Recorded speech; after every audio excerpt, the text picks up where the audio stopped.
All right. Well, hello, everyone, and welcome to another episode of the TFTuesday Podcast. My name is Zill.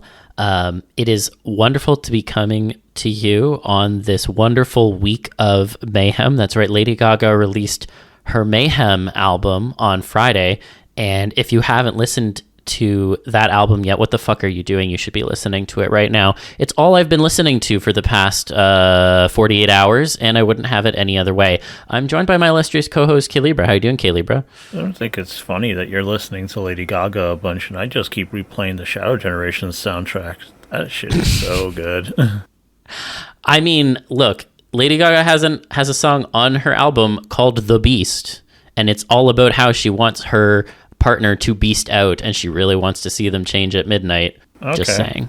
All right, fine. You gotta. I'll hit that song up after. I mean, it's not like Lady Gaga has really been on my radar ever for music, really. Although, Flying Battery Zone really goes well with god damn it, it was Bad Romance. Bad Romance. Yeah. Bad Romance and Flying Battery go really well together. You people don't know Siva Gunner, or well, it looks like it reads Silva Gunner. Yeah, it's really good. Oh, yeah. So, good. I'm glad that we both had these albums that's just really, really hard to turn off. For me, just keep listening to Space Colony Arc Act 1 and Sunset Heights Act 1. Those are just both very really good. Fucking good. That and the Doom Zone. Yes. You don't know which one the Doom Zone is yet. But I don't know which one it is yet, but I'm sure I'm going to find out. You've already heard it. It's just, I didn't think that's what it was called. Oh, okay. Yeah, it's when everything gets all fucked up and he gets transported to Radical Highway when it's all warped and everything like that. Okay. That mix of it is called the Doom Zone, and it's just really good. Turns out it was made by this band called The Chemists from the UK, and they're, damn, I don't know how they've been. They know who to. They get like real fucking seasoned musicians to come out and make their music for them. Sega, whoever you have making these choices, they're amazing choices. Please keep these people making these choices. Make the choice to join our Patreon. That's a good choice too. If you don't, it's not gonna be good for Patreon, because Patreon wants more patrons, but mostly we just want yours. I mean, I think we'd probably use something else if we could at this point. We would, yeah. I mean, unfortunately, fucking Subscribestar, whatever the fuck, just does not have the same sort of audience to it. So it's just Patreon, and I wish there was an alternative that actually had people who would fucking use it. Man, a big orange pea is usually a sign that you're deeply dehydrated, so I think that should be fixed too. Yeah. I think we should all have to deal less with big orange pea. I agree. It's a scourge on today's youth, truly. Yep. And while we're young, join the Patreon. Agreed. We have a few interesting topics today. I will admit I've been a bit delinquent in getting some of the topics that our patrons have voted on the list of things to speak to. So today we're going to be playing a little bit of catch up, because we have two topics that our patrons suggested and a third that came directly from that server. Again, another benefit of being on our Patreon. You get to just mention things in the Discord, and maybe we'll pick them up, like the one we'll get to in a bit. Yeah, we're going to give you a nice, pleasant smoothie of things tonight. It's the smoothie episode. God, I'd like a smoothie right now. Same. Oh, man. But one of the topics that I had put off for a little bit that was voted on by our patrons was talking a little bit about the history of transformation, which of course is a fascinating topic. Now, I mean, we're going to talk about it a little bit. I do want to have a disclaimer in the sense that this kind of topic has been covered in more detail and with a better level of research, to be honest, from other folks that have already been recorded. So I want to give a special shout out to Inanimorphs, who has done a History of Transformation lecture at a number of different conventions, and also published that lecture as part of the ShifterCon convention that happened last year. So if you're interested in a more in-depth kind of lecture, definitely worth it to check that out. There's also other people who have done videos related to the history of transformation that I've seen scattered about too. So always worth it to check it out. From that perspective, we're going to be a bit more narrow in our focus.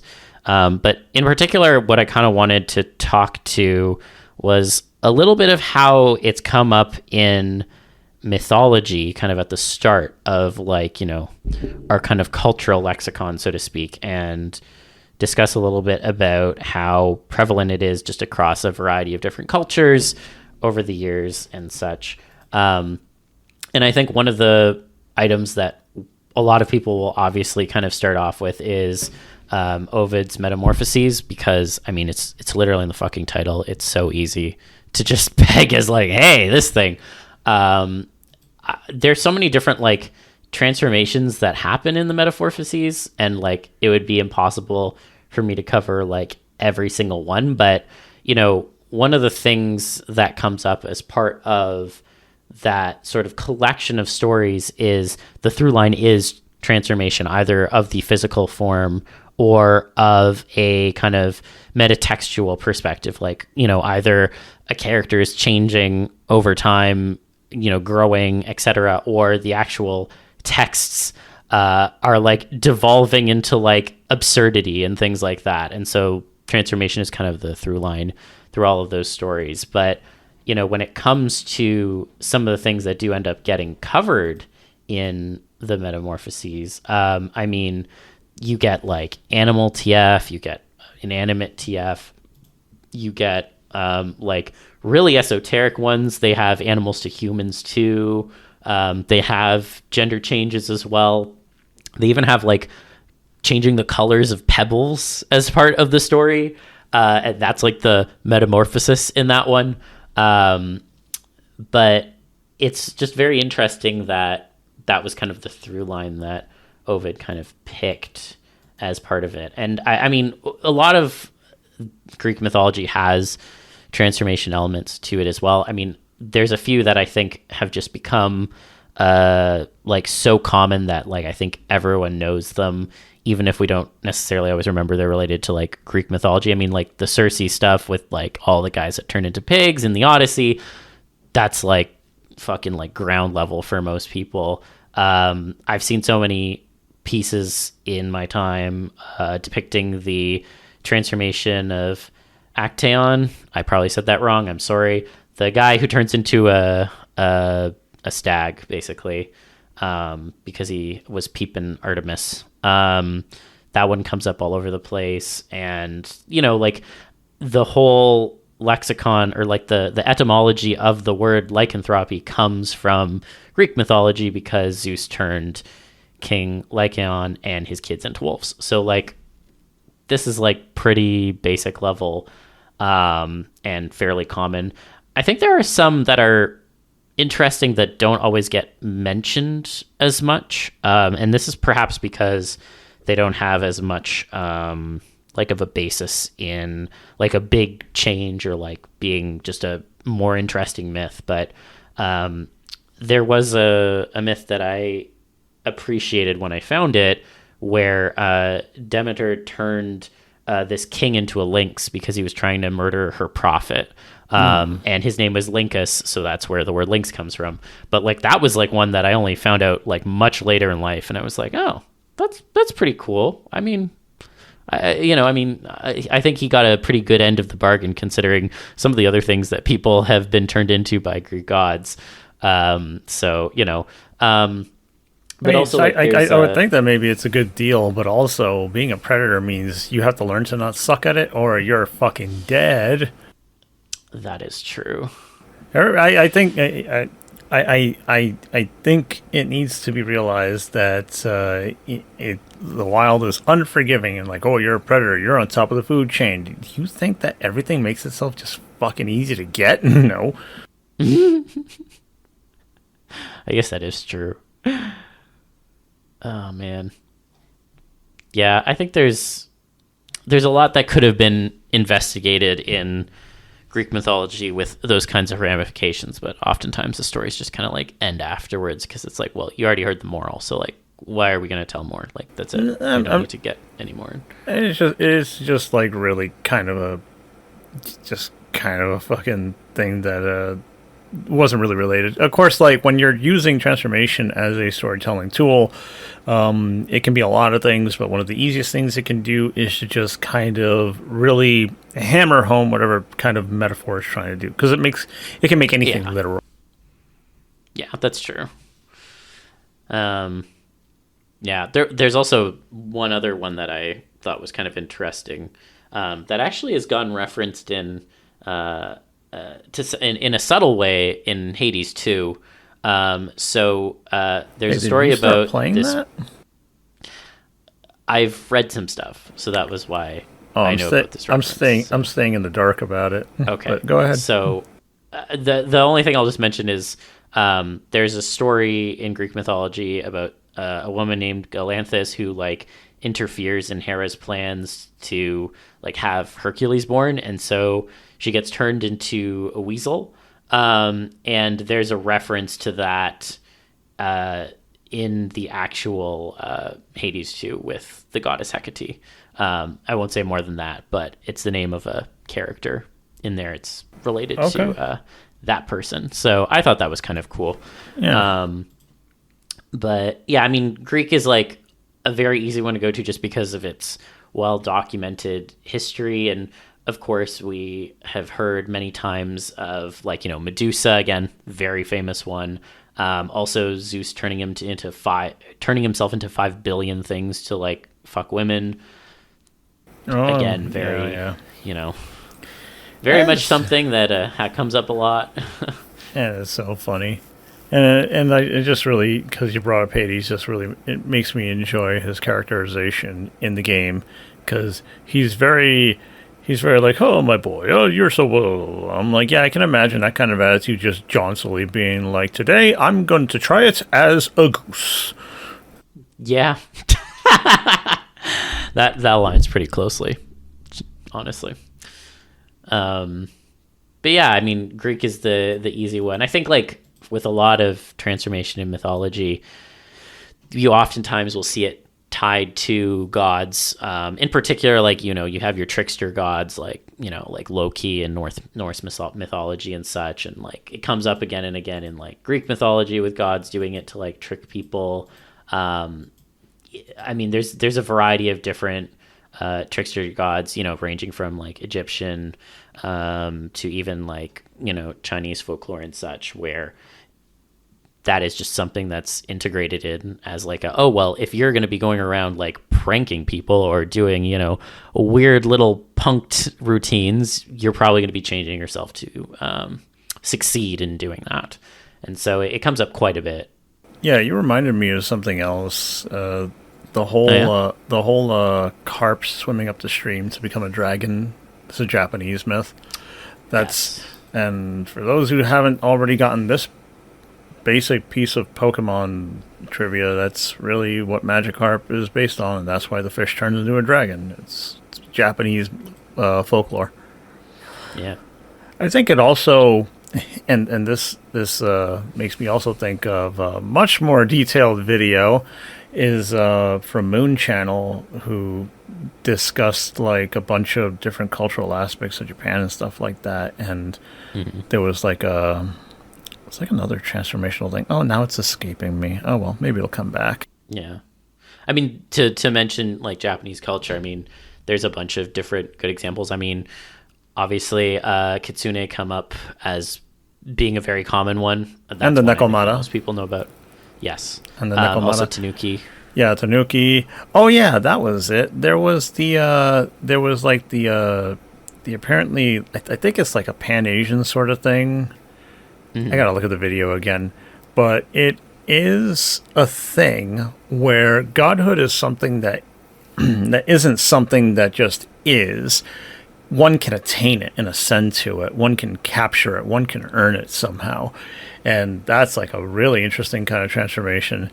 And that's also why stuff like Dragon Ball is the way it is. And I mentioned Dragon Ball before, but one of the reasons that somebody like, Goku's an alien, he's fighting a god now. Well, it's actually kind of in line with a lot of cultural and mythical stuff in those regions of the world. So, you think, oh man, you're going to get strong enough to fight a god. Well, yes, that's something that gets explored in a number of these myths that we're not privy to.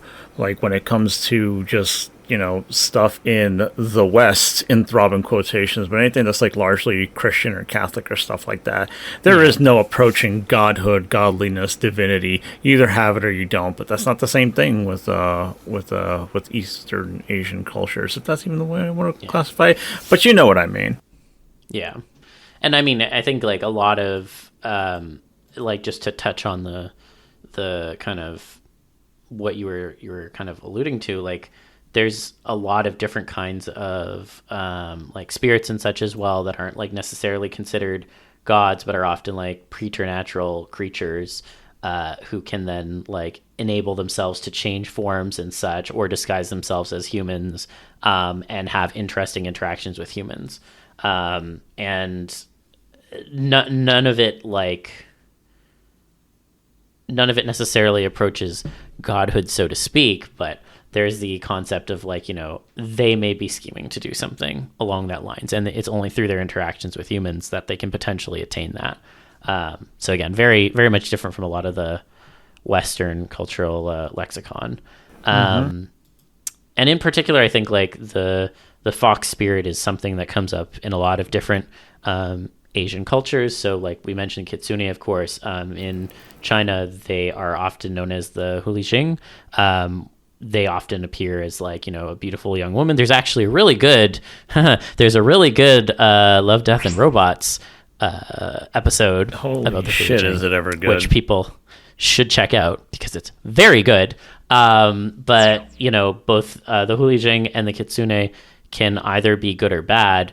In Korean mythology, the kumiho, I'm sorry, I'm probably butchering a lot of these names, but anyways, the kumiho is actually a variant of that, but they're always evil. They're never good, which I thought was kind of interesting. And they're like specifically going out to try and eat men's hearts, which like, honestly, go off, queen. So, very interesting like permutations between a lot of these different cultures that are focused on fox spirits. That I think, again, is just a very kind of interesting sort of grouping of being kind of fascinated with this one particular concept. So, yeah, there's a lot of stuff around that. There's also, going a little bit southeast of that, there's a number of different kinds of creatures in Filipino mythology that I think is pretty cool. And a lot of it is focused on basically like creatures that will change their appearance to woo maidens, essentially. And the other kind of add-on to that, though, is that there's often talismans that can give people the ability to shapeshift themselves to potentially like these creatures. I think the Tikbalang is probably the one that comes up the most. It's like a half human, half horse creature, but there's a few different ones that kind of fall into that sort of grouping. And again, it's like a lot of this is often focused on not only like these other kind of creatures that you should potentially be afraid of, but particularly when it comes to Philippine mythology, that kind of those talismans that can change you, I think is a really interesting kind of concept of like, but yes, maybe you should be afraid of these things, but also maybe you can see it as an empowering perspective. So yeah, there's a lot of really interesting stuff, honestly, on that perspective. And even if you look to like African cultures in particular, in Somalia, there's a lot of information or like mythology around were hyenas, and that is another one where the kind of as far as the kind of folklore or mythology goes, there's an idea that like anyone could turn into this sort of hyena man creature if you rub a magic stick at nightfall. So again, it's like, yes, maybe this is something you should be afraid of, when the night descends and such, but there's also the aspect of maybe you could also attain that and use it for XYZ purpose. So I think the interesting thing about those kinds of stories is that they are very much not focused on telling a strict morality story, but instead are looking at things quasi from an empowerment lens. And it's not so much about like, oh, this person did X, so they were turned into Y, but instead, this creature or concept that can be used in a variety of different ways. And I think that's just more interesting, to be honest. Like, look, I love all the Greek stuff we talked about before, but it's very like, this thing happened and this person was punished. Very black and white with its morality. Very unlike a lot of other kinds of non-Western perspectives on transformation throughout history. I dare say that all has to do with like the cultural relationship between like the people and their environment too, because where some of these myths come out, if you're going to talk about the Christian stuff, it's all very prescriptive, Yes. So when you got something that's like deeply rooted in shame and the dread of eternal punishments and all that, you're gonna have all kinds of shit. And anything that could shapeshift, a deceptor, a devil, a demon, lies, it's against all that shit. Yeah. But yeah, you got other cultures with different relationship and different expectations of people. So it is cool to see that when transformation comes up as a tool or just a fun little bit of thing or whatever, that it can have an array of impressions. And I do like the fact that something could be out there, and it's like, for me, if I were to get that kind of story, it would give me the impression of, this is the thing, these are the forces that you have to respect in your life. And also, should you dare, maybe that can be yours too, meaning that it kind of also just could imply, oh yeah, if you try your best, you can be new and cool in some way.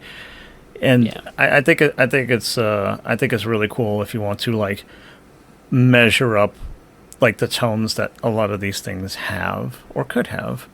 I agree. I think it's cool, and I think that measuring up angle is something that I think lots of people could potentially explore more of in the art that they produce. Because I think one of the things, and I was reflecting on this when this was suggested as a topic, I think one of the reasons why we like to talk about the history of transformation is the fact that, not only, yes, it's an example of this is something that people have been always fascinated with, so it makes ourselves potentially feel a bit better about also being interested in it. But more than that, I think it's also interesting because, if you're looking at the entire time frame of like humanity's existence, there are so many stories that have been told in the past that obviously as time goes on, we don't necessarily hear about. So when we get to talking about things like the history of transformation, inevitably you will find out about stories or things that you haven't heard of before that could then be, like inspiration for a future piece of work. And so I think one of the reasons why this then always comes up is it's because people are like, well, maybe I'm going to find out something new and interesting. Maybe I'm going to hear about some kind of concept that I never had heard of before, but now I'm like, oh, damn, that's really good. I want to integrate that somehow. And I think that's a good thing. I think if we don't look to history, sometimes we will not always find really interesting like sources of inspiration. Not to say that you can't, but like I think there's some really cool stuff that you can mine from historical myths and such and put your own interesting twist on it to make it something unique for today's modern age. Yeah, but you also need to be able to go outside of your region. I think people can't really fathom other regions having these kind of stories for whatever reason. Yeah. And I think that happens a lot. There's also, I think, the tendency for people to want to dig into the thing that they like so fucking much that it really does become the one thing that you base everything around. I don't know. Maybe that's just what some people want. But if anybody ever feels bored or like there isn't anything new, well, that's why you need to look elsewhere. In fact, I made a comment about this earlier because somebody that Zill knows has been writing some stories that are apparently very good. And, this comes from somebody who hasn't been in the fandom for a long time. So there isn't this awareness or expectation of like the tropes or this is what people expect or this is how other people do it that I really like. Come at it from an outsider's perspective, and they bring these ideas that can just make something new happen. This is why I say you can tell some of your normie friends and shit like that about this, and you might get great results because maybe they'll be just chill with it, but if they get into it on any level, they'll surprise you with some idea and they'll be like, wow, I can't believe I never thought of that. I mean, of course you haven't. You're kind of like, you might only really think of it in terms of like this little pool of people in the world, and it's there's so much more that could be explored if you give other people a chance and if you look outside of your circles. Remember, avoid social incest. All right, and I will, and I'll have to explain it again because maybe we have some infrequent listener here. When I say socially incestuous, I mean when people insist on remaining in the same kind of like social dynamics and structures and groups and stuff like that. Oh, my friends didn't work out. Well, I'm going to have to look for new friends, but it has to be within the fandom or something like that. Don't be that way. I mean, I definitely agree. I think some of the most interesting ideas come from people who have not been submerged in the fandom. And like we say, like whenever there's like a new artist that like crops up, and starts publishing art, and it's clear that they haven't necessarily always been in this space, 9 times out of 10 there will be something that I'm like, wow, I've never really considered that as either an element of transformation or something that could be used for transformation or a spin on a transformation or what have you. There's always something new. And that only happens sometimes when we actually talk to people and bring them into the sphere if they're interested. So, yep. You know, but yeah, I definitely agree as well, though, on your point, Libra, about like, you know, a lot of us don't necessarily hear about, you know, these kind of mythological stories that happen outside of the kind of Western cachet of mythology because, you know, it's not as well published in the English language necessarily. And so then, you know, there's stuff that is like, you know, just a cultural thing that doesn't get talked about. I was thinking about this as well in the context of like South American folklore, for example, because there's a lot of, you know, Aztec and Incan kind of storytelling about creatures that are either gods that can change into creatures or the god itself is a creature that can maybe change in various different ways. And that's not something I see get talked about a lot. There's a creature in Aztec mythology, which I'm probably going to butcher the name again. So again, I apologize. But I think his name was a Xolotl, I think. But essentially it was like kind of a dog-headed man creature who could transform in different ways as well.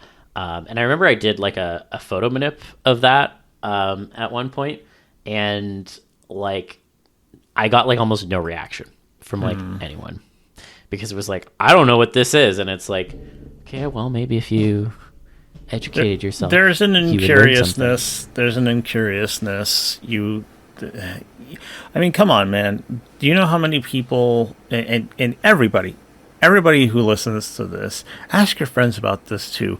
See if they'll notice how many people they're chatting with on text, Discord, Telegram, whatever the fuck. You can type words at each other really fast, and they'll say, I don't know what that is, and they won't look it up, but they're right there at the computer.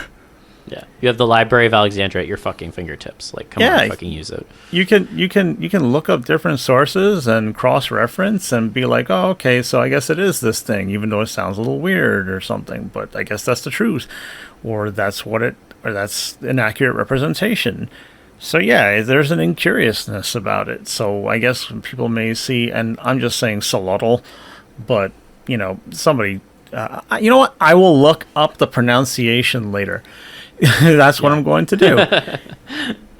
I think that it has a lot to do with just people don't know what it is. So why are they going to fucking click on it? Why are they going to share it? Yeah. I don't know what that is. It's like it's like, again, frogs are seemingly more popular now. Yeah, I wonder what happened. It wasn't that BBC video, was it? I think it wasn't. I think it had nothing to do with that. And, you know, then a bunch of artists drawing a bunch of cute art and piggybacking off of that, because now suddenly it's cute and people know what they are. It's all about familiarity, and I just like, I think people like a comfortable version of strange. I like some weird shit. There's like a spectrum of weird that I really rest on. That I'm just like, yeah, this is great for me. Just give me some more. That's why I can sit and lean into the horror stuff like The Fly and Color Out of Space while it's just like, because the weird spectrum for this motherfucker is somewhere else. Don't you? I was going to be nice to you. I was going to say that you sit on another spectrum, like on another part of the weird spectrum, because you do rest on shit that I generally am just like, I'm not, I don't get it. I spoke too soon, then I retract. I appreciate that. I'm your friend, not your fucking adversary. What kind of... No, because it's just the Color Out of Space thing. It always comes up because it's like, I was like, what the fuck is this shit? I don't... come on, man. What am I going to get out of, like, you're such a pussy? Yeah, that works. You know, that works so great between, like, you know, friends and self-esteem and all this other shit. Look, I get it. I if I have to make a joke, it's just like, oh, it's funny. Look at that. It's like, it's the thing to its logical extreme. Why aren't you just, like, looking at it? But I don't be mean to you. I'll be mean to other people. There's other people I gotta be busy to be mean. I don't interpret it as actually mean. I just mean, you know, for the entertainment of the listeners, nah, right? Which I can understand. I don't like, look, I'm not in the fucking mood for that. Look, we can't even fight over cheesecake anymore because I like to enrich myself and acknowledge the truth, okay? I can acknowledge the truth that I think the Cheesecake Factory can make some decent cheesecake, because I went to a different one. It was the one in fucking Chicago. And that place, they served it up to me. I'm like, oh my god, there's the flavor and there's the texture. What happened? And I know you're gonna say it's Queens and shit like that. It is Queens. I'm also gonna be like half. I'm also gonna be half fair to Queens. I barely fucking go there, and apparently there's like some amazing food there. There's amazing food all over the tri-state area.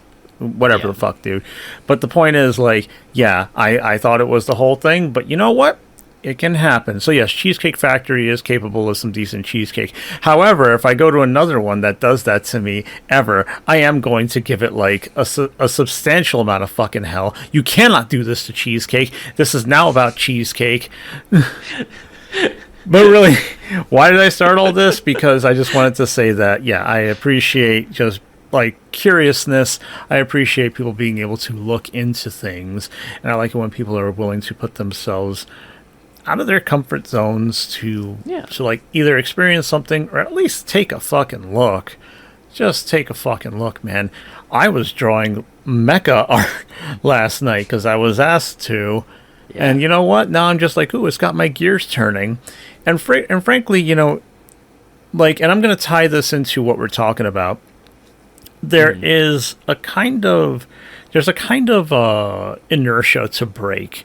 Oh, I have to look into something? That's going to take time, or I have to be good at it, or I have to even know where to go. But really, the rabbit holes come from just asking the question of, I don't know what this exactly means. Like, I know about it, and I know the general thing, but am I using this or considering it in the right way? And then suddenly you get into like, oh wow, this is like a deeper understanding of this whole thing that was just really elementary to me for years and years. So like that's how I came to like figure out that, for instance, the whole like werewolf mythos is built on like a bunch of completely different standards that make what people think to know werewolves as today just vastly different. And I don't really care for werewolves, but you know what? Tell me something. Tell me something I don't know. That's good. That's what you do. And then you do it and your gears get turning, and before you know it, it's not about being good at it or whether you even know what to do. Suddenly your gears are turning, and then, you know, you'll make your own path on that sort of thing. Yeah. History is characterized as being something very, very boring, but ultimately, you know, and as time goes on, I hope that the immaculate record keeping that we can now create will last long enough for, you know, centuries or maybe millennia. We'll see how the fucking human species goes, that it's always a story that gets told. You always have to tell it the same way you would tell any good story so that people will pay attention. Because the reason you record history isn't always just to flatly state a series of facts and a series of events. The reason that we teach and learn history is because we need to understand and appreciate how we got to where we are and also where we can go. And I know that people widely know the whole saying of those who do not learn history are doomed to repeat it, but the reason is because we do make the conscious effort to choose what history to teach people so that we can progress. And you teach that to yourself, and it sounds like I'm talking some big lofty stuff, but when you just learn about some old shit, about your hobby, about your interest, even about your sexuality, suddenly you're like, oh shit, I am enriched. It's wonderful to get into the history of things. And it's why, as much as the topic is fascinating and there's so much for us to dig into, we really would have to take a good amount of time to figure out how we want to express these stories, how we want to tell this history, and what is worthwhile to pluck and share with people, But as long as we're not doing that, we're not taking that much time. There is so much less room for error in the way that Saberspark did it, and I think that will always win in that regard.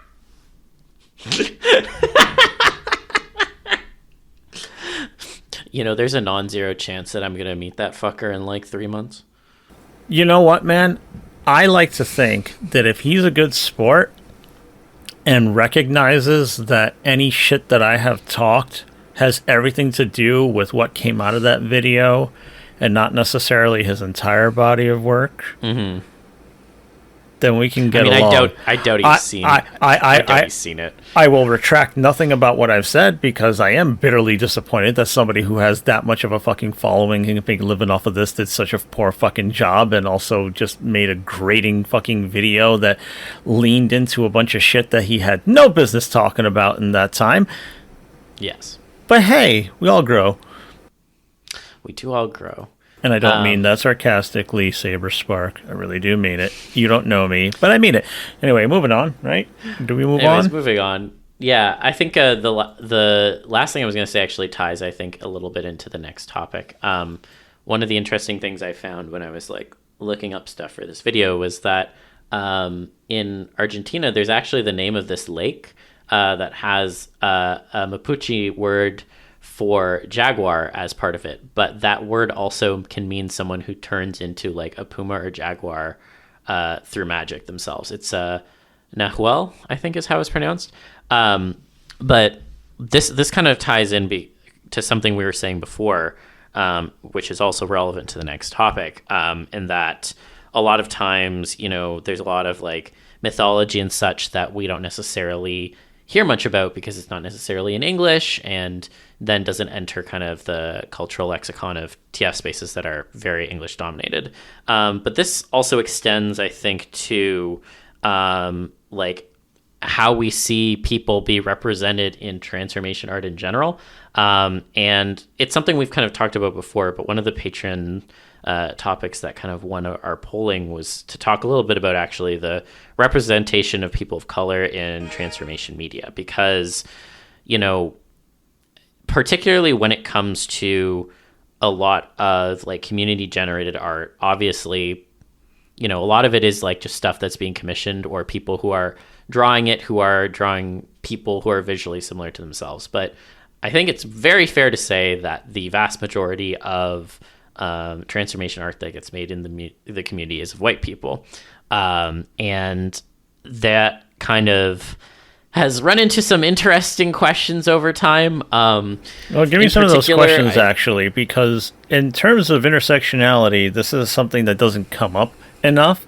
Because I'd love to know. I would absolutely love to know. Because, again, a lot of these spaces are very, like, iffy about politics and social issues, but I'm not. So I don't know. What have you heard? Have you heard some things? Well, I mean, when this has come up in the past, there has always been a level of defensiveness, I find, when we talk about it with people. Because, again, as I just noted at the top, a lot of people are either commissioning art of themselves, and if they're white, obviously they're commissioning a picture of themselves, whatever. That's not a bad thing. No one's saying that's a bad thing. If you're creating art of yourself or of people who look like yourself, I also can understand why there might be a bias towards that. But when the topic gets brought up about, hey, this is a space where the art that is being produced is like overwhelmingly white and not representative of the community as a whole, people get defensive because they're like, oh, are you saying I've been doing something wrong? Are you saying I'm being like racist in some way? And it's like, no, we're asking to have a conversation about it. We haven't even like got into the conversation and people are already throwing up walls. But the one thing that I really circle back to a lot, because I've seen it come up time and time again, and apparently people still don't fucking get it. I see stuff on FA related to things called race change, TF. Oh, and my God. Every single time I have run into that shit, it is grossly offensive and just like so comically terrible that I'm like, what the fuck? But then I will, skim whatever the fuck it is, be like, wow, this is horribly offensive. And then I will see that it's been commissioned by someone. So like, someone wrote this, took money from someone else who also thought it was a good idea. And the piece will have like a bunch of favorites and comments underneath it being like, wow, this is really good. I'm just like, hello? Like, excuse me? I don't know. There was one that I read that was I'm going to reference the one that's most relevant to me. There was a Latino race change TF story that I had the unfortunate is that the one? Is that the one that you showed me? Yes. Yes, it is. Yes, it is. Apparently, being Latino, newsflash to everyone, because this was news to both Libra and I. Being Latino is being really horny and saying papi a lot and being good at sports. That's Latino. Yeah, papi. Look, I'm going to go out today and I'm going to make sure that I kick that football as hard as I can, Fuck me. I want to throw up in my mouth. That was something that was commissioned by someone else and got favorites and comments. Oh God, I would love to read that. I would give the theatrical reading of like whatever the fuck you pluck out of that shit, because that's amazing. But really, the fact that anybody makes that kind of shit is beyond me, because what do you really think you're trying to like get at? That's how you really other people, and you're just like, no, I'm celebrating the differences. Well, maybe you are, but at the same time, you're kind of like you're putting on whatever, you're painting yourself in whatever color they think they are, and you're doing a performance, which is fucked up to me, man, because I don't know what to tell you, but it doesn't really work out that way in most places. There's fitting in, I think. Okay. Oh my God, my brain. When people your brain's going all over the place. Yes, when people, I think about these things, and when people think about appropriation, I'm somebody who feels like people need to kind of chill with some of the things regarding like what they think is appropriation. But it's really clear when somebody's just kind of like abusing something or something else. And it's different because I'm thinking of when George Floyd was, fucking killed on the sidewalk, and suddenly everybody who was lighter than a shade of like tan was freaking out for whatever reason. There was like a bunch of shit going around, and then there was like the question of just like, oh, should I draw more black people but I'm white?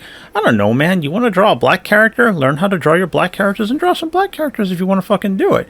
But there's a way to do it and not do it. And since I'm going to put the written word under this fucking umbrella, how do you do that? You go with like black people, Asian people of any fucking kind, fucking like the Hispanic community and shit like that, and you're gonna be like, yeah, papi, I love it when you pound me real hard, Fuck you, those dude. exact words are almost those exact words are in that story, by the way. I don't remember this story. How can you do this to me? This is not fucking God. Comedy is dead. I can't make a joke because somewhere out there, it's absolutely true. Why? What is this world? Like George Carlin said, when you're born into this world, you got a ticket to the freak show, and if you're born in the United States, you got a front row seat. Fuck me. One of the lines is, fill me up with your leche. Oh, fuck. Dude. I need to punch this motherfucker in the chest. Yeah. Well, again, this is why I bring it up, because, like, and it's why it was requested of us to talk about it again, because, like, if this is the kind of thing that is still prevalent on Fur Affinity, and I know I'm like jumping around. I just don't want to give this thing traction, but like this was posted almost exactly a year and a month ago. So this is not like, oh, this was posted in 2010 and I'm going like digging for shit. No, this was posted a year ago. Like this shit is still going up post George Floyd, post a lot of other conversations that have happened time and time again. People are still doing this shit. And like when you try to have these conversations, we're always told, and this is the thing that really bothers me the most, we're always told that there isn't a problem in general. Like, yeah, there's some bad apples, but this isn't a problem in general. And I cannot begin to tell you how many times I see it come up time and time again. Even like, there was at ShifterCon last year, there was a bunch of different meetups that were held during the actual event. And there was one on the schedule for, BIPOC folks. And, I went to that session and people were talking about, the kind of experiences they've had to face as well. And it's like, this is something that comes up all the time. I don't understand how people can think that just because a space is very queer friendly, that therefore there are no other ism problems anywhere.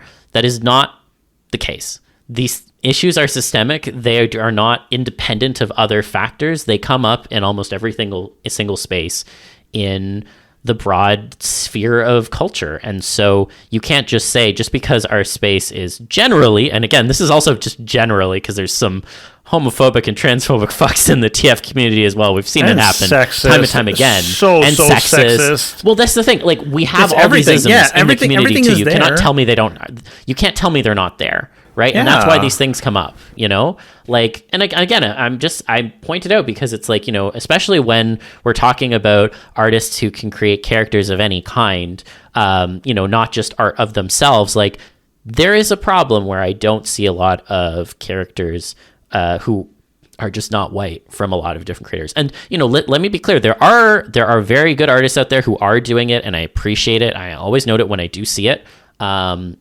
I just wish that more people were thinking about that. And I think that for many people, to some degree, they're like, oh, I'm worried about doing something wrong potentially, and not think about the fact that not making a decision is also actively making a decision, and not choosing to at least try on some fronts means that you are going along with the status quo, which is the problem. So again, I'm not trying to admonish anyone, but I feel like a lot of the times this is one of the topics I'm most not anxious about talking about, but I feel like, I'm, someone's going to say some shit, basically, because I opened my mouth about the shit we see from a racial perspective in the community. And it's like, I shouldn't have to feel like that, especially in a community like this. Like, come on, guys. We all love transformation, so change your minds on things, I don't know. Yeah, they just want to get dumber, though. Listen. Listen, the thing about this that feels kind of complicated is thinking of who makes what most of the time. And I feel that it's a lot of a lot of white people in the U.S. and they get to post their shit a lot and get noticed. And, you know, anybody outside of that, even like in fucking Europe, all that kind of shit, they're like, how do I put it? Since they're going to be making most of this stuff and they're coming from regions with a lot of similar qualities, there is a thing to consider where what if somebody, and a lot of people don't, want to really highlight anything like ethnic. So like, it's like the thing of, you know, how you like you're got a Brazilian heritage, but you have more things in common with people like me from New York than you would in Brazil, wouldn't you? Right. So like when people like write an experience or a set of thoughts or anything like that, it's going to seem so fucking typical because a lot of the stuff comes from the same fucking places. And you can tell, you know, but then you can also tell when somebody who's not in this, who comes from like a completely different place, different culture, all that kind of shit, that might start to seep through or even be put on display. It depends on also what they want to show. Some people really want to do the thing. I want to represent this. I think this stuff that we got is really fucking cool. I've seen the other things, but I want to show this off because I love it. And that doesn't happen too often. I feel like when it comes to transformation, and we've done this, and it has to be said, I don't give a fuck how many of you people get tired of it. It's a very apolitical space with this kind of shit, which is why if you do anything remotely political, it's either going to be ignored or like largely derided simply for being political. Yes, absolutely. So I cannot really imagine a lot of people be very comfortable wanting to do something like have any kind of like a cultural difference or whatever, or like any visible difference with like the subjects of transformation, because like, I don't know, there's problems. Maybe they don't think to, maybe they don't want to, maybe it is a matter of who they're fucking drawing for all the time. And also there's the other problem of, and this is a marginal problem, but I'll mention it because this is part of the anxieties that I sort of like perceive in people on the internet in general. I'm also pretty sure, and I know this is feels over reels, but you can check me on this and tell me yourselves, that when it comes to people expressing any kind of like cultural thing, they might just be pegged as, oh, you're just appropriating culture, or you're being white because you did it wrong, or you did something, oh, I don't do that, or, oh, how dare you put that in there. You know what the unfortunate fucking truth about the whole, like, shitty Latino fucking race change story is? Some of that stuff I can imagine being real, and when I put on that accent and I'm kind of, like, making fun of it, it's really because I think that's what they're defaulting to, like, that's the essence of a Latino, you know? But that stuff's out there. Like, when I tried to use a little bit of Spanish in one of the things I made a long time ago, somebody just went and just, like, fucking went in on my fucking grammar and word usage. I'm like, yeah, I know my Spanish is weak, dude. Leave me the fuck alone. Why are you talking to me? Why are you talking to me like I didn't grow up with this shit? Because it doesn't sound like it, but you felt the need to come in and, like, check me on it. And there was oh my God, it's a pretty popular artist, and I'm pretty sure you've seen this. I think I'd actually be surprised if you didn't. Do you remember a unicorn transformation where the human subject was a black woman and she turned into a white unicorn? You should see the comments section for that. That shit is a cesspool. People were like, excuse me. And I'm looking at this and thinking, you can see this as literally whitewashing. However, nothing tonally really indicates that, and unicorns are typically white. Can you please shut the fuck up? Yeah. My fucking God. It is like a landmine for people to approach things outside of something that isn't fucking white. And I'm saying white, not heteronormative, because conveniently everybody's very comfortable with all kinds of sexualities and genders and shit. But really, that's not the end of it, people. Come on. Come the fuck on. Well, again, that's the thing that really irks me sometimes, because I think people sometimes use the openness to accepting a variety of different kinds of sexualities within the community as like a blanket protector of, well, if we're so progressive on this front, surely nothing bad is happening here. And it's like, no, it is. I see it. It happens. People favorite it and comment on it. Like, the problems are always there, and I think that we shouldn't feel like we have to shut the fuck up about it, you know? And to your point as well about like, you know, I feel like sometimes when people of color are trying to actually like, you know, express an idea that is rooted in their culture in some way, you will have like well-meaning but like not at all related to anything that's being talked about white knights come in and be like, oh, you know, XYZ, and it's like, bro, if this is literally my culture, you can like fuck right off. Like, again, what are we doing here? Yeah, exactly. That's why I even brought up the thing. I'm just like, yeah, I'm bringing up this accent and I'm using the way I'm talking. I'm like, why? Because I've fucking known people like that. But you know, if that's your idea of like, oh, that's your Latino, then you know, fuck off, dude. Come on. Yeah. But you were saying more to your point. Yeah, no, it's why I always notice when there is a particular effort put into having a diverse cast or a diverse like group of characters in something that's community made that feels authentic. Because, you know, I spent a bunch of time ragging on this one fucking story and people who act like shits, but like, just to take a moment to talk about some of the things I see where people do good stuff. I mean, I've talked about Mice Tea before on this podcast. We've both talked about it. That is a piece of community made media where I know that there was real love and effort put into creating authentic characters who are not all just white characters. And like that came through on a number of different fronts when I played through that game. And I've seen that to some degree as well in the other games that Cinnamon Switch has been making. And I know that they don't necessarily hail from those cultural backgrounds. So, and a special thank you, you know, for doing the good work there.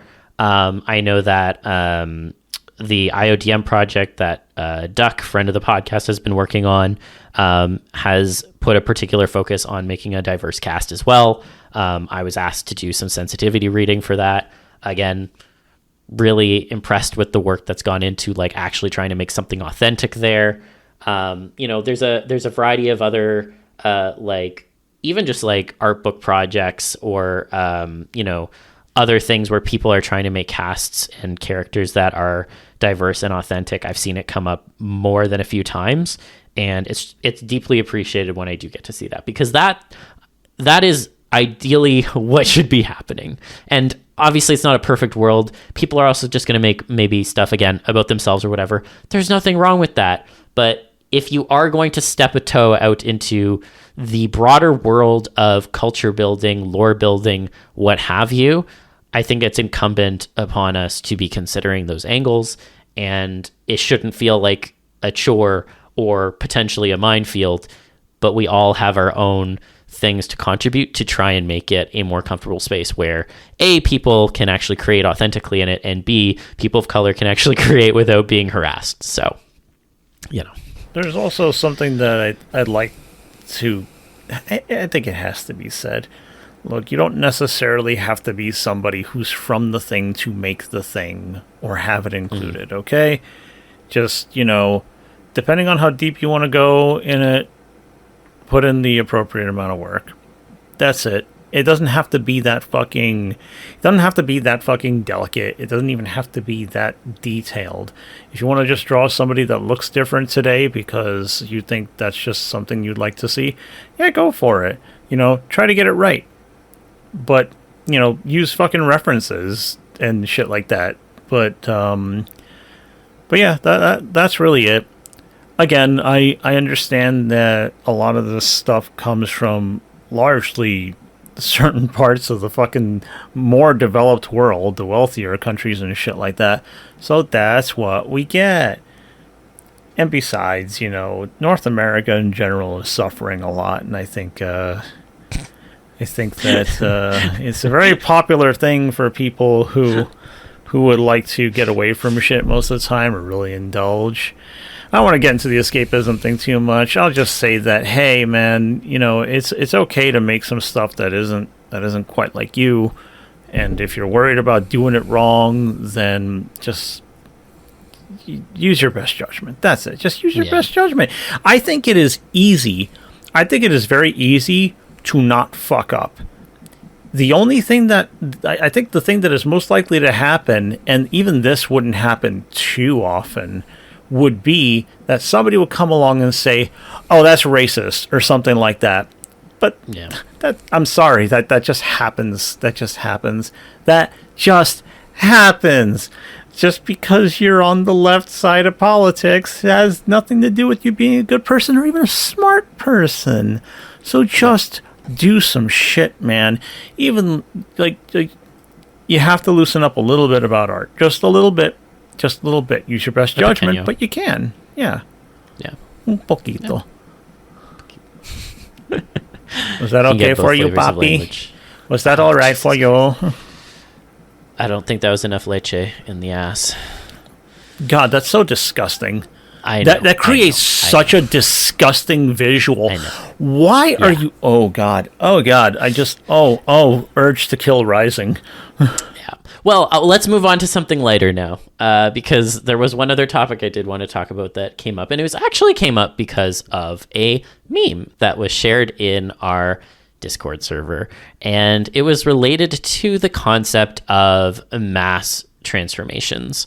And in particular, the meme was whether or not you would want to be kind of like the first person in a like mass transformation scenario, where you're like maybe like starting to like experience the changes and everyone's like noticing, and then slowly that spreads outward. Or would you want to be like the last person in one of those scenarios where you like think maybe you're like the last survivor, so to speak, and then the changes still happen to you, kind of thing. And then, you know, conversation continued and people were like, have you ever actually talked about that as a trope in transformation? I was like, we haven't, so we should. So now we're talking about it. But yeah, I guess, you know, question for you, Libra. Have you ever worked on anything that touched on like the concept of like a mass transformation scenario? And if you did, what was it? And if not, why haven't you?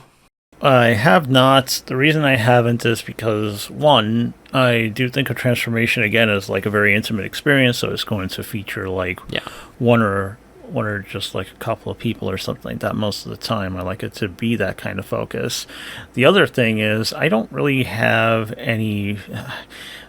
it doesn't really appeal to me. It's just like, oh, everybody's transforming around me is something that doesn't really amplify my enjoyment of it. So I don't really think to explore it. And also, it's a lot of work. And since, look, you're willing to put in the work for something that you really care about, and that's just something that is not on my radar. I've seen the concept explored in some media that make it really cool. And there's like even this one comic that I'm trying to remember the name of that I found a long time ago, where it just briefly says in the setting that by some ridiculous, possibly godly force, humanity was punished for its indulgences, and people were turned into all kinds of like animal kind of ish, like on a bunch of different levels. Everybody just became like really fucking weirdly proportioned. And it fucked society up, and, you know, everybody had to rethink themselves and how everything works, and, you know, even briefly mentioned how some people tried to get invasive surgeries to try to make themselves human again, but it was really a bad idea, because what are you going to do now? Like, really? How are you going to make yourself more human by, like, cutting and nipping and replacing? Like, it doesn't work. No, you're fucked. You're fucked at that point. But I think that the concept can be great, but it's like, it's never really sparked me as something. I think that I can really appreciate it when other people do it, but I don't know, a mass transformation event or something like that is like, Usually I think the reason I also turn away from it is because it's often just kind of like it's like some like evil villain plot, which, you know, if you like this or if you make this, you're gonna have to fucking deal with the fact I feel about it. I think it's fucking stupid and just kind of mean. It's like, everybody's gonna be a this now. I'm like, oh, I don't fucking care. And also, that's fucking cruel, and I'm also not entertained, because usually it's not put in an entertaining way. It's very like it's indulgent for them, but what they're indulging in, I don't really like, or I'm not interested in. So that is why I haven't done anything or haven't really considered it, so on and so forth. I don't know, is that something that you ever looked into a lot? Because I don't fucking think about this shit. Yeah, it's a good question. First of all, I think you raise a lot of good points about why you haven't explore it because it's not of interest to you, but also because, like, you know, in terms of things you like to explore, it just doesn't even really go into that direction. I personally haven't done anything related to a mass transformation kind of situation either, primarily because a lot of the art that I do is like sole subject. Like, it's rare you'll even see me do something with like 2 people in it, let alone more. I don't think I've done anything with more than 2 people before. That's actually probably more just because of my own like insecurities around making that sort of direct interaction look realistic, particularly when you often have people who are maybe like taking a stock picture in like different areas and bringing it together. But I think in terms of actual interest, I do find the concept interesting. I haven't like explored it much in any like commissions I've gotten, but I definitely have enjoyed reading them. But I've enjoyed reading them generally in like very specific contexts. And honestly, the one I would mention that I think is the most interesting, although it's not in the traditional sense of a mass TF, you could think of a lot of the stuff around Island of Dr. Moreau as a mass TF in a way, because you have all these people on this island and they're all in various states of changing. Now, they're not necessarily becoming the same thing, but you're having a lot of people who are interacting with one another, who are changing in different ways and having to grapple with that in real time. To me, that is a more interesting concept, or an interesting spin on a mass TF, than everyone's kind of changing at the same time or at like similar, like a similar bandwidth of time into the same thing. Like, I think that is interesting visually, but it's not interesting intellectually.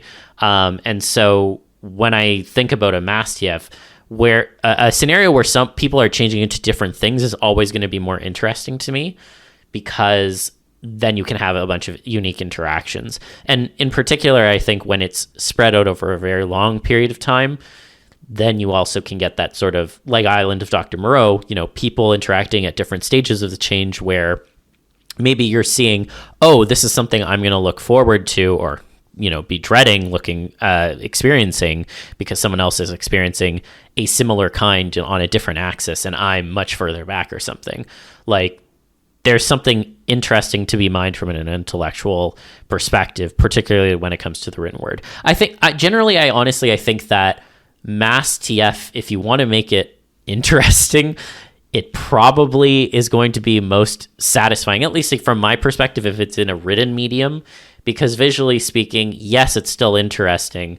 But again, I feel like there's not much more to actually say beyond all these people are changing often from the concept of like mass TF into the same thing. I don't know. I think it's been explored a few times in fiction where I've been engaged with the concept and like interested, but from an art perspective, it just feels like a lot of a hassle in many senses of like, oh, I'm going to try and depict this thing over and over and over again. Again, unless you're doing like a bunch of different species, and then it's like, okay, but why am I doing this? This is a lot of work for like one piece. So I don't know. If you're going to do that kind of scene, then I don't know. Again, you have to want to see it in the first place. If it is one scene and one moment to capture, sure, whatever. But I just don't feel like seeing it. It can be a flex of some kind of power, scientific or otherwise. It can be a lot of things. Whatever. The most interesting things about it is the thought experiments that you'd have to come up with, but you'd have to come up with them. And that's its own sort of thing. Again, I don't really feel like exploring it. And by the way, while I was talking and also listening to you, I ended up finding the comic that I was talking about, and it's now really old. It's a porn comic called "We Are All Living on Earth," and it is a weird little kind of a lighthearted porn comic, and everybody looks so strange. I guarantee you, whatever you think they look like, they don't. In fact, I would say that is closer to Demi as I'd say most people think they are now. You know, it's not just the animal with skin, but interesting. But like, really, it made me think, oh yeah, man, if everybody suddenly transformed into a bunch of like weird versions of themselves or into animals, what would society do? And it was cool to just get that little peek, including the whole like surgery thing, because it's like, oh, I never thought of that. It's interesting shit. Bloodborne. Let's talk about it. Bloodborne a little bit again. That is a mass transformation event. It is a scourge that came about because they were playing with forces they did not understand. They referred to like the blood as like the healing blood and all that other kind of stuff that they have discovered. And it caused a huge outbreak and people turning into monsters and losing their sanity. Sometimes it was figurative, literal. Sometimes it was both. But it was, it was a lot of thought experiments and stuff like that. And you could go into like, oh, this is like really scary, but really, I think it's a pretty neat way to show the whole like fucking with things you don't understand. Just because it has an obviously clear benefit to you, you have no idea what you're really messing with or what risk you might be putting yourself and others at. And yeah, absolutely, this kind of stuff can have wonderful settings and stories and scenarios that you can be put through. Resident Evil is one. I knew it's zombies, but there are some people that get turned into stuff, and it raises questions also about losing your humanity. You can roll your eyes all you want, but that is like the terror of being the last one to change, which, you asked about whether it be first or last. I guess I'd have to take it like, man, I guess I'll take the bullet to the head first because I don't want to suffer seeing my friends die in front of me first, Ooh. But like, honestly, Damn. especially with the way that it's framed in that meme, it's like, oh man, am I just going to lose myself to being whatever this is? This is what's going to happen to me? And now I'm it and I'm watching my fate in front of me? It is soul crushing. But, I'm glad that I have one lighthearted example, at least, in some old porn comic that I can refer to, because most of the time it's terrible. It's terrible. I want to think about it in terms of, like, these really appealing sexual encounters and fantasies, and sometimes I just want it to look cool. So when the whole mass transformation thing comes up, the whole like thing is just not like I don't want to. Again, I have different indulgences if I want to be like mean or like flex power, but that's just such a particular way to like channel something that I'm into that I'm just not gonna want to do, and I'm gonna have to stress it. It's a lot of fucking work, dude. You want me to fill a room with a bunch of people turning into either the same thing at different stages or like, I just don't want to. But hey, props to some of the people that did it, because, hey, Proxer did one of the best fucking ones that I have ever seen. That shit is hard to match.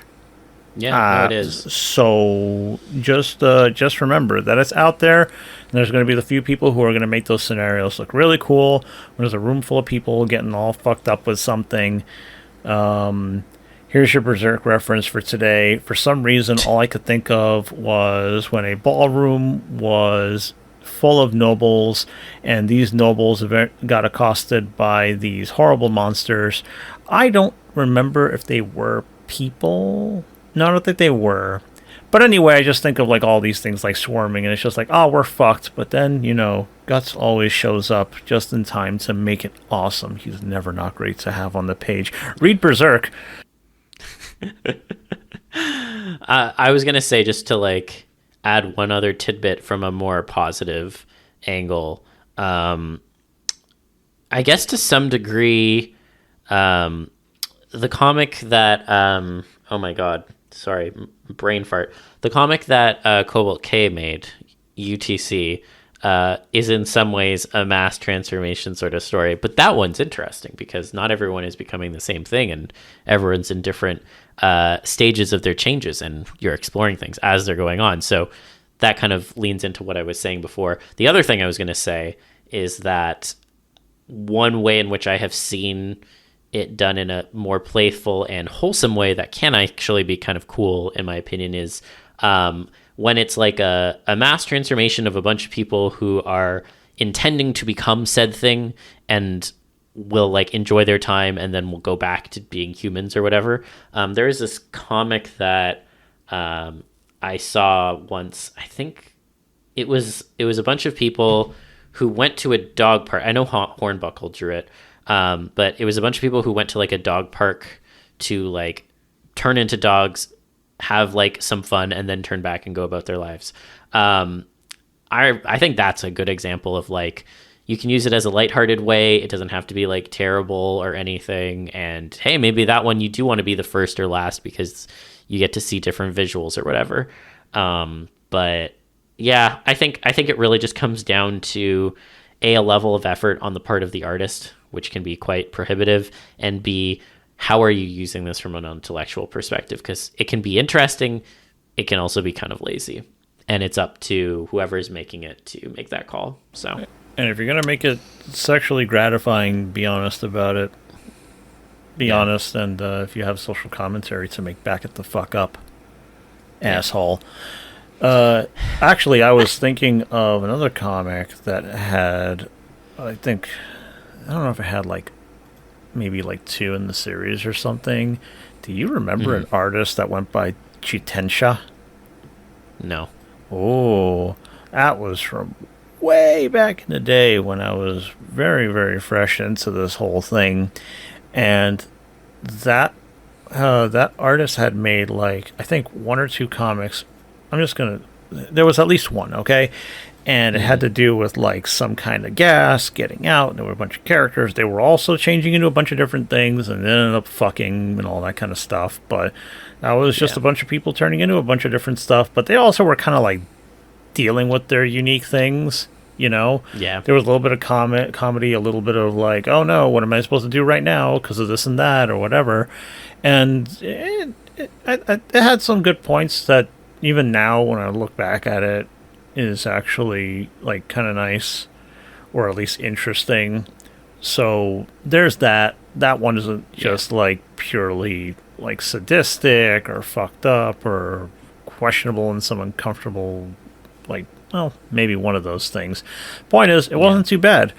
So it's all got its potential, but I don't feel like making a story like that. Maybe one day I will. I don't fucking know. And then people will be like, oh, you finally see the value in it. Shut up. I always see the value in it. And by the way, I just got to respond to that one comment from the last episode. I knew you were going to circle back to that. I knew you were going to circle back to that fucking comment. I didn't. But like, it's like I finally see the value. You were going to. I finally see the value in post TF. The problem is that when I discussed it the first time and everybody hated me for it and they hated the episode, nobody listened to the to the part where I said it could be good. Nobody said it. Nobody fucking paid attention. And it's in there recorded. So I'm not crazy. Don't fucking gaslight me. I finally see it. Get the fuck out of here. I knew you were going to circle back to that comment. As soon as it was made, I was like, I know Libra's going to mention this in the next episode.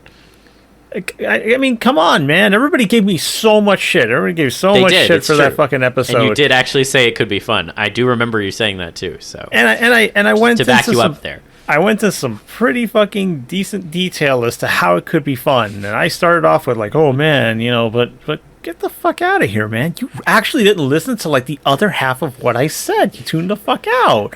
Fuck you guys for that. Come on. Don't be like that.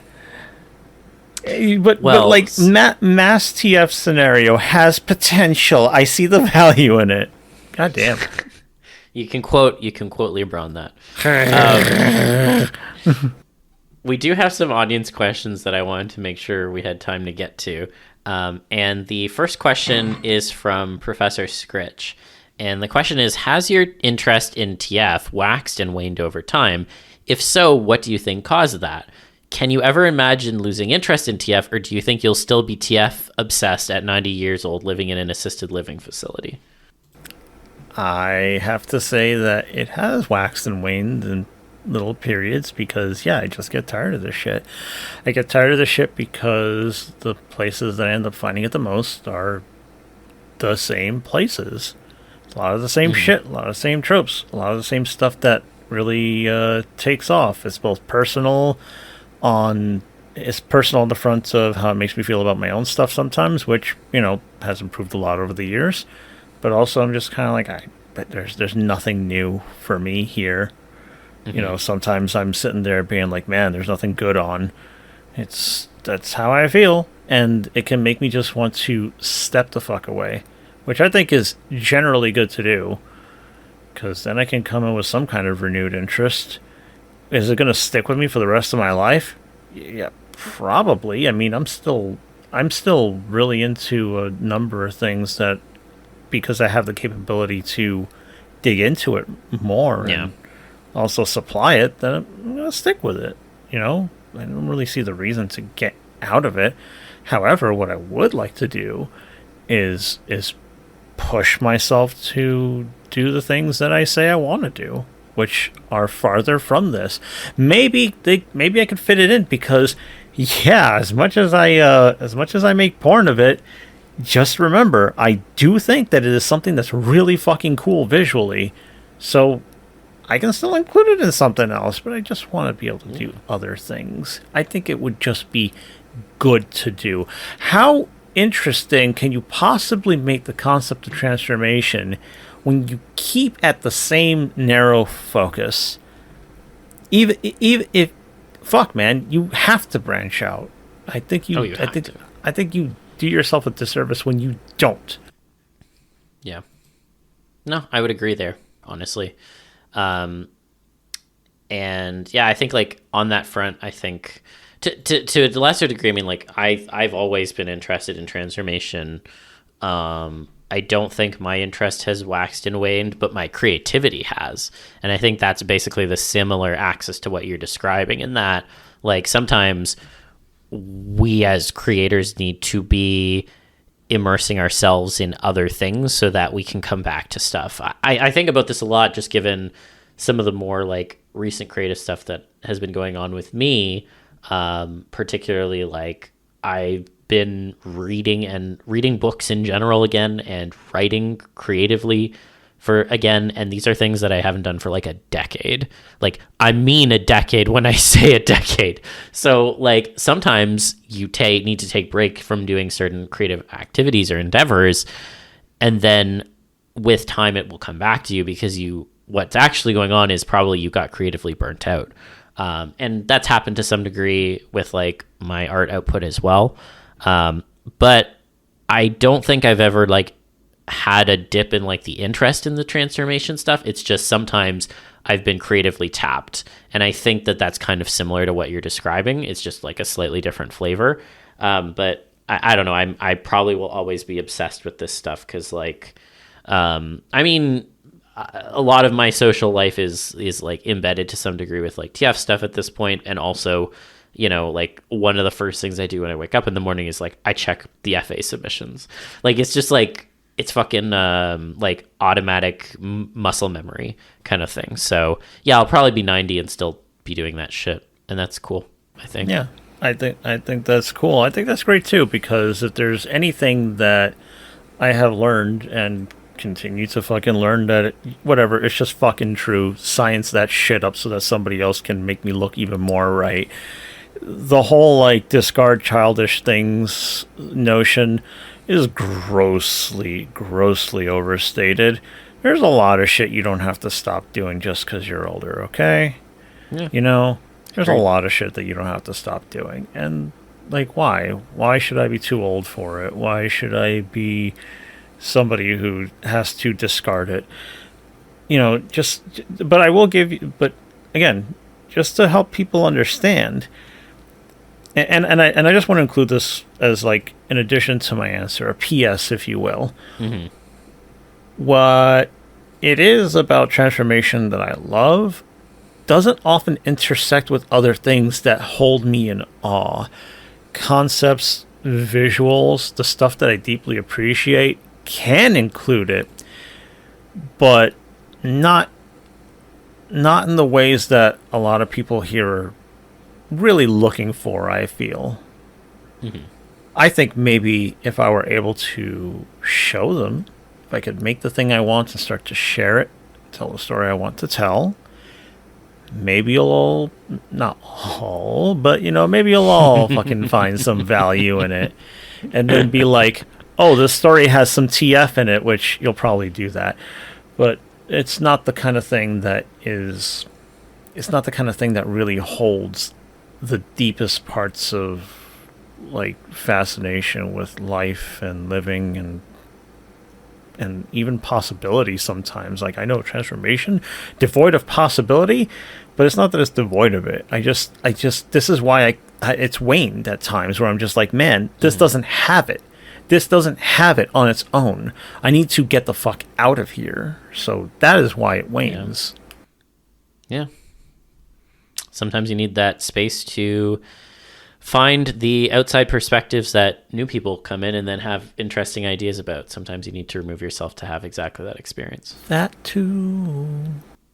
Yeah. Awesome. Well, the next question we have is, and a little bird corrected my pronunciation last time I did this, but we have a question from Bowdlerat, and the question is, how painful do you like your TF? Now, this was initially pitched as a poll in our server, and so the options were A, bones moving around should feel like they're being shattered, B, significant but not all-consuming pain, C, mild discomfort or feels weird but not quite painful, D, feeling pleasurable, and E, just like pure ecstasy the whole time. Okay, I'm somewhere between like B and C. Okay. Because I feel like there really isn't a spice to it if there isn't a little bit of something to get through. I've said it before, I'll keep saying it. It's kind of like the accent to the very pleasurable side of it. I don't like anguish or agony. I'm not attracted to that, so I'm not going to include it in most of the things I make. So if it comes to indulging in it, yeah, there's going to be some pain. It's going to hurt. You're fine. A little bit of stream of tears or something like that, but it's not the misery type of thing. Yeah. I always felt like if you felt like your bones were shattering and shit like that, well, you're either a special kind of masochist or, damn, man, that's just like pure horror, and that has its place. But that's how I feel about mine. What about you?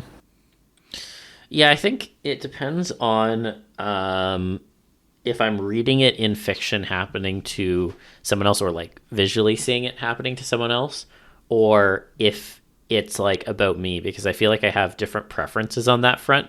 So when it's another person, I think I probably land somewhere around B, because I think it is interesting, and like especially hearing like the descriptions in a book or like a story, or like seeing visually that sort of like reorganization of like skeletal anatomy, shit like that. That's cool, and I feel like there would be some sort of pain to that.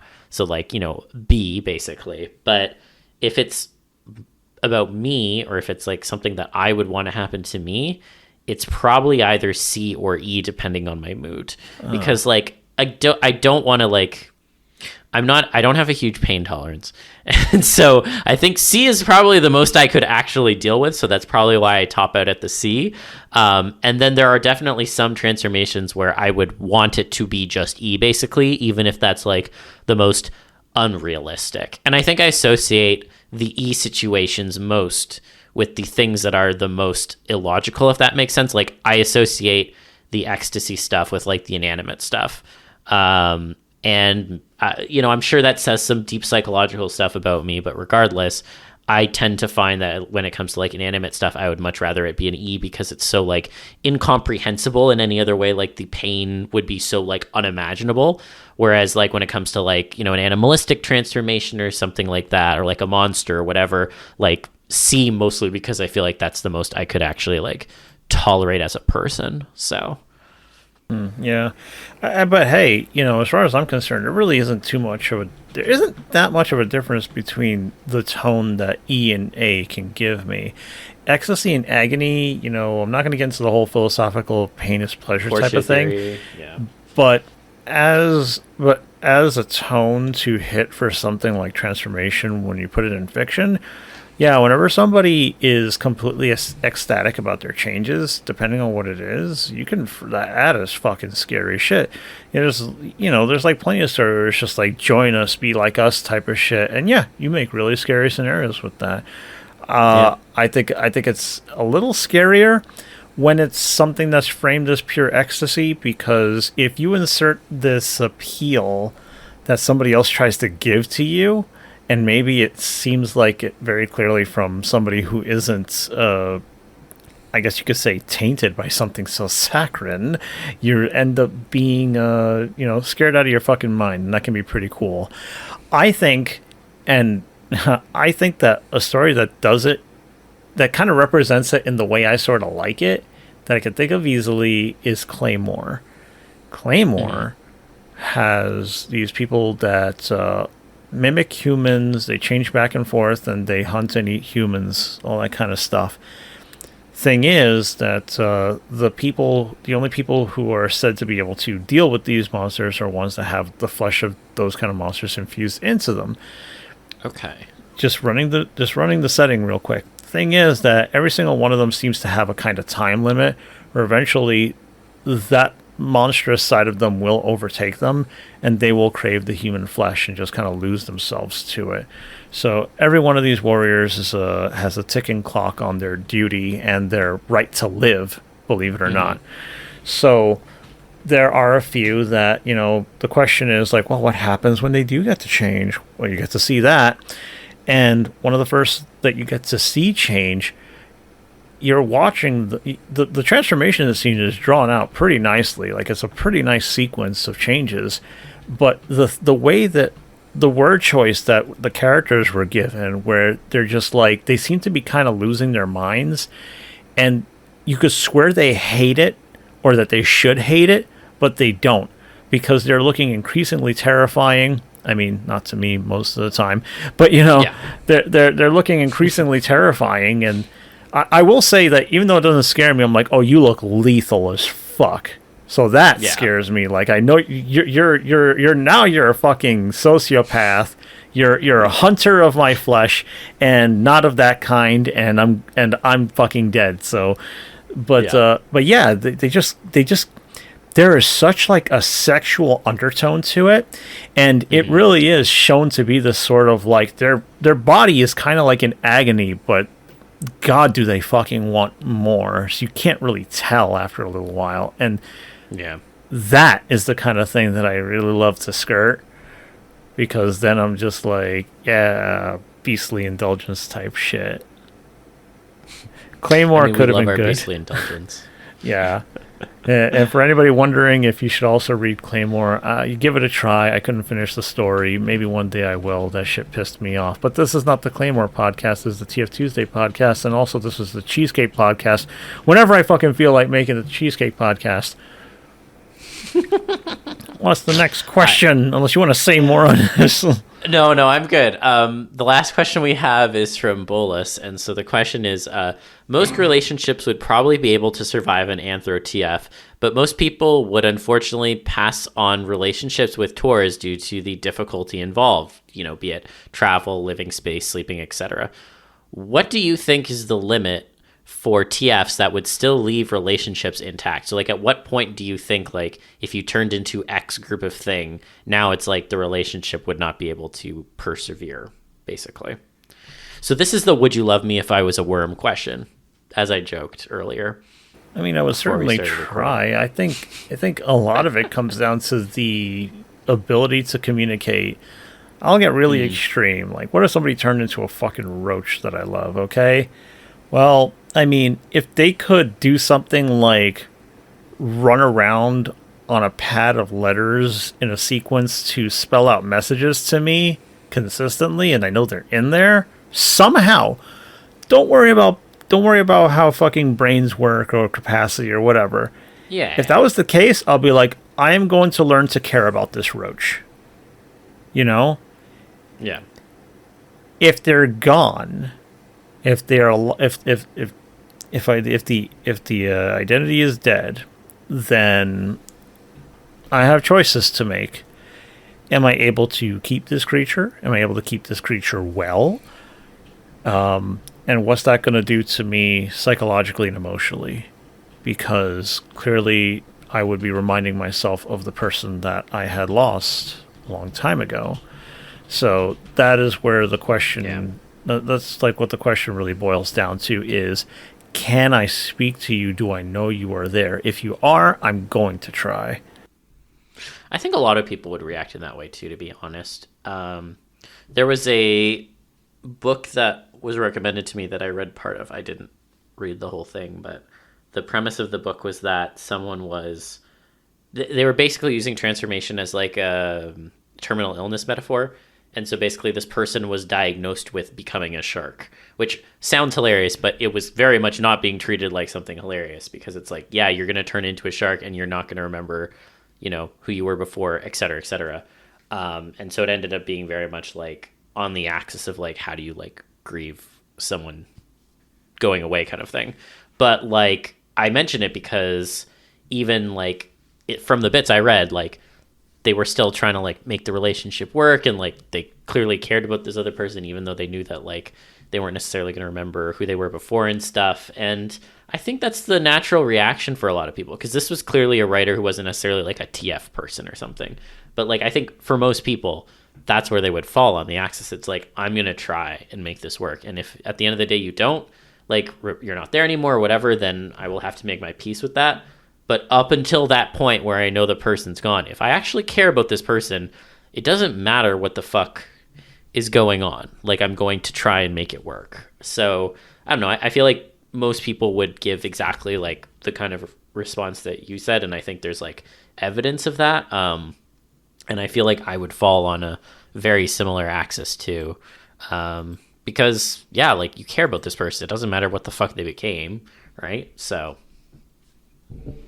Yeah, exactly that. Yeah. I think it would be a little weird otherwise if somebody could just emotionally jettison a presence in their life so easily. If something like that were to happen, I would think something is really fucked up about whoever the fuck acts that way, and I'd probably want to find out, because maybe I should cut this person out. Like, holy shit, dude. Yeah. But there you go. That's your fucking answer. The book, by the way, I just looked it up. The book was called Shark Heart, A Love Story by Emily Habbock.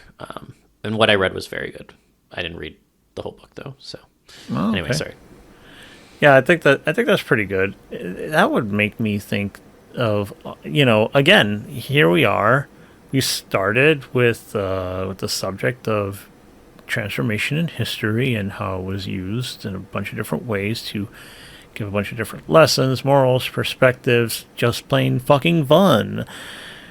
And, I mean, hell, I think about the premise that you gave me just now with that story, and I think, man, what a way to kind of explore the process of grief, of like a terminally ill loved one.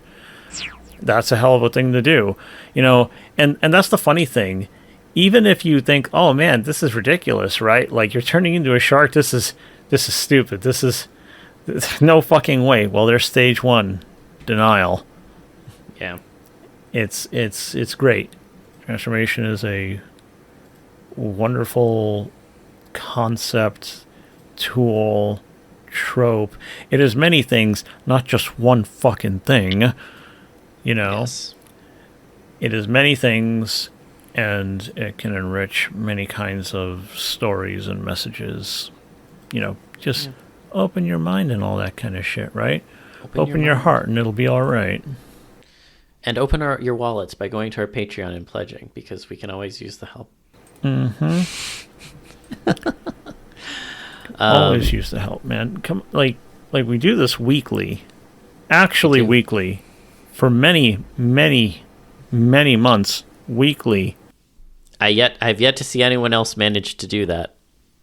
Yeah, for this fucking long. I would love for there to be more who can do it. I'm waiting still. Shit, man, I get paid peanuts for this, but I actually give a fuck, which is...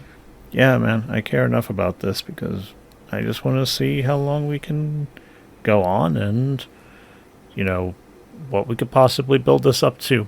We don't fucking know. But I'm glad to be able to do it. I really am. Yeah. And I'm glad to be able to answer people's questions and mull over these topics as many times as we fucking feel like. Because, yeah, I think they just need to be discussed. You know, all three things that we discussed tonight are just interesting bits that I really like to touch on every now and again. And, you know, it's kind of surprising that we didn't touch on the whole race change thing before. That's you're right. That's kind of like, wow.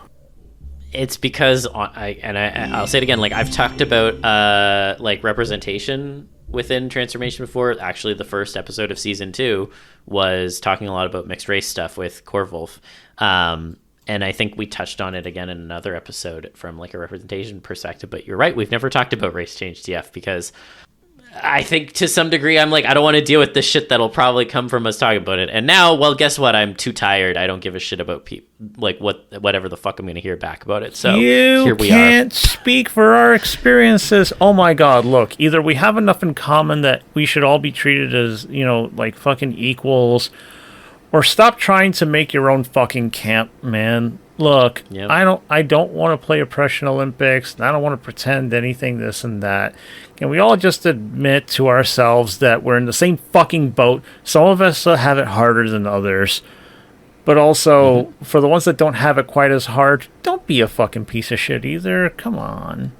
Yeah. Everybody, don't worry. We're It's all... not a hard concept, and yet. Because everybody wants to be in their special club and everybody wants to be the best at something. And I get it. Just, you know, put your culture down. Down. Some people want to shill AI and make that the hill they die on. You know, cry out that having that opinion and being persecuted for it is worse than the effects it has on artists. But that's just something I saw in Blue Sky today, and that was great. We got a lot to work on in this community, y'all. A lot to work on. Oh, do we have to do another AA episode or something like that? I don't want to, honestly, because nothing new of interest came out of that conversation. But I just saw that and I was like, cool. But the thing I did think is, you know, if you did not like what we talked about, you can always come talk to us, because we're going to be at Vernal Equinox on Saturday, March the 22nd at 3 p.m. in Dockside 2. So if you don't like the shit that we say, come talk to us. You know, have a conversation. We'll be there. Actually say it to our faces, man. Actually say it to our faces. Because I'm going to be saying a lot of shit to a room full of people's faces. Whether it's 5 people or 50, I'm going to be saying some shit to everybody's faces. So, hey, look, I'm outnumbered. Come on.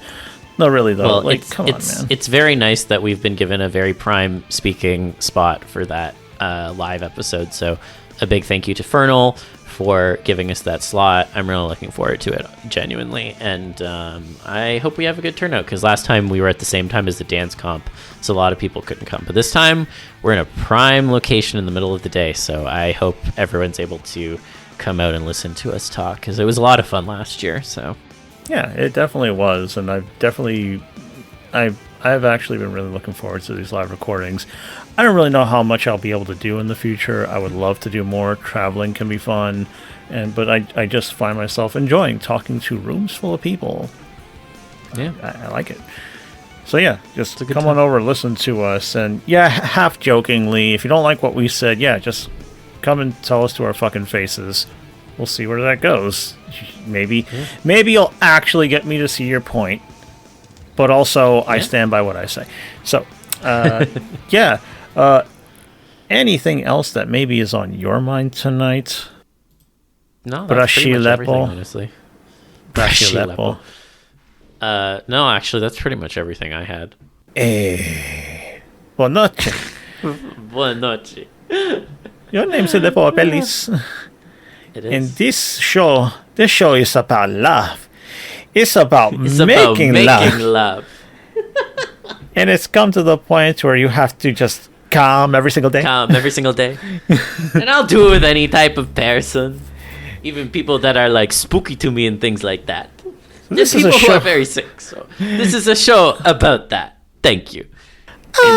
This is the ugliest something. Fucking hell. Oh, God. Is that what you Brazilians sound like? Do you Brazilians sound like that? It's actually a very accurate Brazilian speaking English accent, which is really threw me off the first time I heard that fucking song, because I was like, yeah. how did he get it so good? Whoa.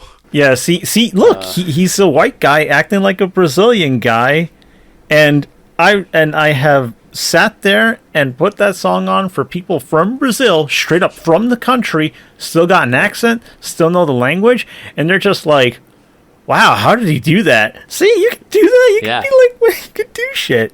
And you could do shit and not be a total piece of garbage about it. Kyle Gordon, you are great. He is fucking great. A fucking A. And because it just passed Happy International Women's Day, women are my favorite guy, as Kyle Gordon would say. And I think that's important to mention too. So. Yep, it's never going to go away, people. It's always here now. Yeah. But I think we've rambled on for long enough, but I hope everyone enjoyed this episode, and drink your water, get your 8 hours of sleep, keep an open mind, and stay TFy, and we will see you back here again next week. Self-care is something that you can do even in the dark. That's true. Good night. Or day. Good night. Good. Have a good. Boa noite.